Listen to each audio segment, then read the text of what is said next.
These are bills that are impacting people. These are bills that are impacting my friends. These lawmakers need to understand that these bills have major consequences, and these major consequences are going to affect an entire group of people.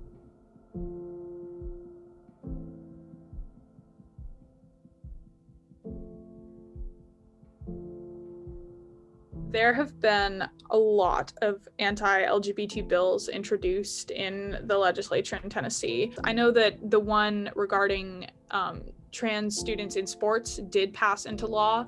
I know that was SB 228, and that one was one of the first to become law. I mean, trans students could technically play sports, but they would have to play on like the team of their gender assigned at birth, which most trans students would absolutely not want to do.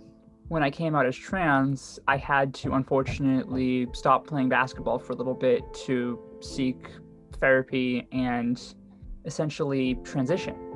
And during my sophomore year, I came out to the school and I decided to play on the boys' tennis team as an openly trans female.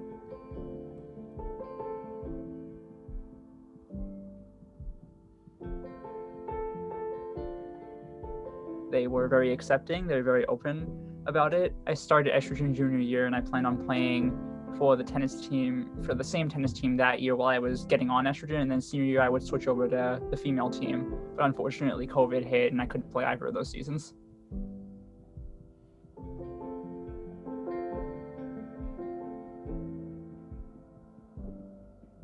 In addition to being a lawyer and a civil rights lawyer, I think about it as a parent. And all you ever want is for your kids to be happy and healthy. And again, sports is such a wonderful way to get out stress, to get healthy, to be with your friends. Trans athletes should not be banned from competing in sports. It is denying who they are. I think a lot of the people who are writing these bills don't understand being trans. They don't know many or any trans people at all. They just want to be hateful and work off of a lot of misconceptions. On one hand, I'm very angry at the fact that people are saying that I'm just trying to do this for an advantage, but on the other hand, I understand that there's a huge misconception. There's huge miseducation and misinformation there, misunderstanding.